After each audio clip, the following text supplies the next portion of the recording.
झूरी के पास दो बैल थे, हीरा और मोती। दोनों डील डॉल में ऊंचे, देखने में सुंदर और काम में चौकस थे। साथ साथ रहते रहते दोनों में भाईचारा हो गया था। वे बिना कुछ कहे एक दूसरे के मन की बात समझ लेते थे। झूरी उनका बड़ा ध्यान रखता था। वे भी झूरी को बहुत चाहते थे। एक बार झूरी ने कुछ दिनों के लिए दोनों को अपने ससुराल भेजा। उसकी पत्नी का भाई गया उन्हें लेने आया।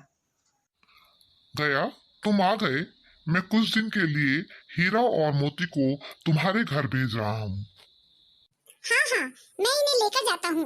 मैं इनकी अच्छी तरह से देखभाल करूँगा। रास्ते में दोनों ने गया को बहुत तंग किया। उन्हें आश्चर्य हो रहा था कि झूरी ने उन्हें बेच क्यों दिया। घर पहुंचकर गया ने उन्हें बांध दिया और उनके आगे रूखा सूखा भूसा डाल दिया। नई जगह, नए लोग। हीरा मोती ने नाद में मुंह तक न डाला। रात में दोनों ने वहां से भाग जाने की सलाह की। हीरा, चलो यहाँ से अपने घर भाग चलते हैं। हाँ मोती, तुम ठीक कह रहे हो। मुझे भी यहाँ अच्छा नहीं लग रहा है। चलो घर भाग चलते हैं। उन्होंने जोर लगाकर रस्सियां तोड़ डाली और वहां से भाग निकले। सुबह होने पर झूरी ने जब उन्हें थान पर खड़े देखा तो उसका हृदय भर आया। उसने दौड़कर उन्हें गले लगा लिया। घर और गांव के लड़के जमा हो गए और तालियां बजा बजा कर उनका स्वागत करने लगे। आहा, हीरा मोती आ गए। हीरा मोती अपने घर वापस आ गए। हीरा मोती आ गए। परंतु झूरी की पत्नी उन्हें देखकर जल भुन गई। अरे, ये दोनों कमबख्त बैल फिर से आ गए। अब मुझे इनके सामने फिर से भूसा डालना पड़ेगा। उसने उनके सामने रूखा सूखा भूसा डाल दिया, पर दोनों बड़े खुश थे। अगले दिन गया फिर उन्हें लेने आ गया। इस बार वह उन्हें गाड़ी में जोतकर ले चला। रास्ते में मोती ने गाड़ी को गड्ढे में ढकेल देना चाहा, पर हीरा ज्यादा सहनशील था। उसने गाड़ी संभाल ली। घर पहुंचकर गया ने उनसे सख्त काम लेना शुरू कर दिया। वह उन्हें दिन भर हल में जोतता।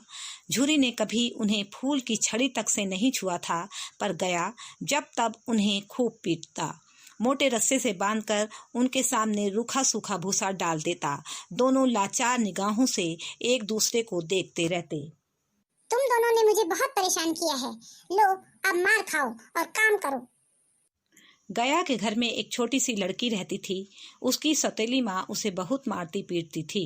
बैलों की दुर्दशा देखकर लड़की को उन पर दया आती थी। वह रात में चुपके से आकर उन्हें रोटी खिलाती। उसके प्यार के सामने दोनों बैल अपनी मार और अपमान भूल जाते, लेकिन अब उनसे और सहन नहीं होता था। दोनों ने वहां से भागने का निश्चय किया। रस्सा बहुत मोटा था, तोड़ना आसान न था। मोती रस्से को चबाकर तोड़ने की कोशिश करने लगा। तभी वह लड़की वहां आई। हीरा मोती, तुम यहाँ से भाग जाओ। मैंने आज सुबह ही घर में सुना है कि वे लोग तुम्हारे नाक में नकेल डालने वाले हैं। इससे पहले कि वे तुम्हारे नाक में नकेल डालें, तुम दोनों यहाँ से भाग जाओ। हाँ, हम भी यहाँ से भाग जाना चाहते हैं। हम भी बहुत परेशान हो गए हैं। हाँ, कृपया करके हमारे रस्से खोल दो। हम यहाँ से भाग जाएंगे। हाँ, मैं तुम्हारे रस्से खोल देती हूँ। तुम यहाँ से सीधे भाग जाओ।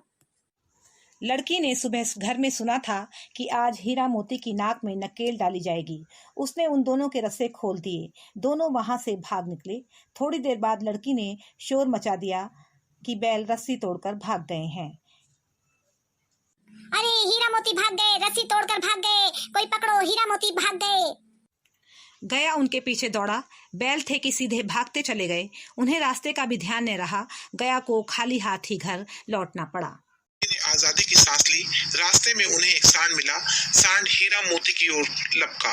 दोनों के होश उड़ गए। भागना बेकार था, इसलिए दोनों ने हिम्मत से काम लिया। सांड ने हीरा पर वार किया तो मोती ने पीछे से उस पर सींगों से चोट की। सांड मोती की ओर पलटा तो हीरा ने उस पर सींग चला दिए। सांड घबरा गया। दोनों ने मिलकर उसको जख्मी कर दिया। सांड भागा। हीरा मोती ने दूर तक उसका पीछा किया। सांड बेदम होकर गिर पड़ा। दोनों ने उसे छोड़ दिया। दोनों आगे चले तो रास्ते में मटर का खेत दिखाई दिया। भूखे तो थे ही, हरी भरी मटर देखकर उनकी भूख और बढ़ गई। वे खेत में घुस गए और लगे मटर खाने। तभी खेत के रखवालों ने उन्हें देख लिया। उन्होंने दोनों को घेर लिया। हीरा तो भाग निकला, पर मोती का खुर कीचड़ में फंस गया।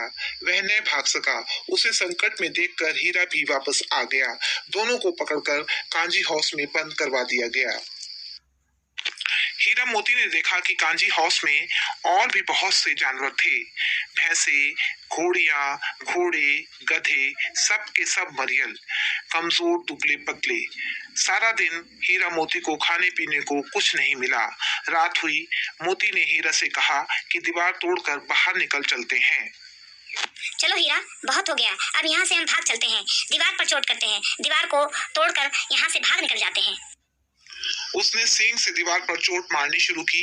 2-4 चोटों में ही थोड़ी सी दीवार टूट गई। उसका उत्साह बढ़ा तो उसने दीवार को और जोर से धक्का मारा। आधी दीवार गिर गई।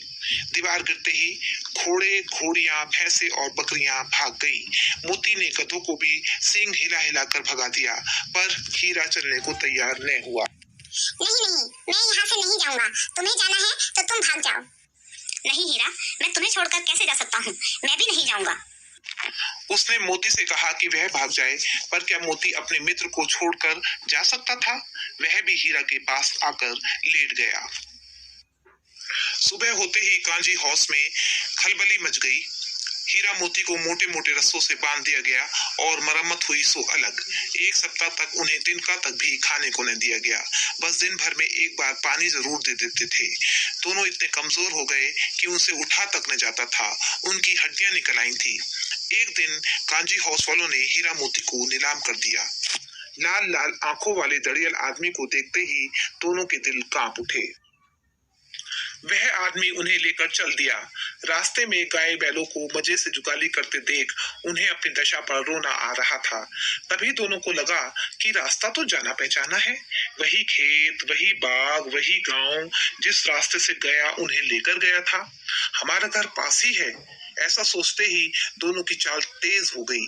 सारी कमजोरी गायब हो गई। दोनों में न जाने कहां से दम आ गया और वे तेजी से भागे। दोनों भागकर सीधे अपने घर, अपने थान पर जा खड़े हुए। झूरी द्वार पर ही धूप खा रहा था। बैलों को देखा तो खुशी से दौड़ पड़ा और उनसे लिपट गया। तभी दाढ़ी वाला हाफता हाफता आ पहुंचा और बैलों की रस्सी पकड़कर बोला, अरे ये बैल तो मेरे हैं। कि ये बैल तो मेरे हैं।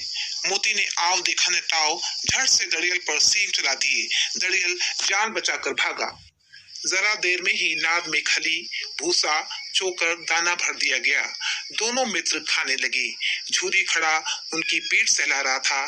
तभी झूरी की पत्नी भीतर से दौड़ी दौड़ी आई। उसने दोनों बैलों के माथे चूम लिए। अरे मेरे हीरा मोती, दोनों वापस आ गए।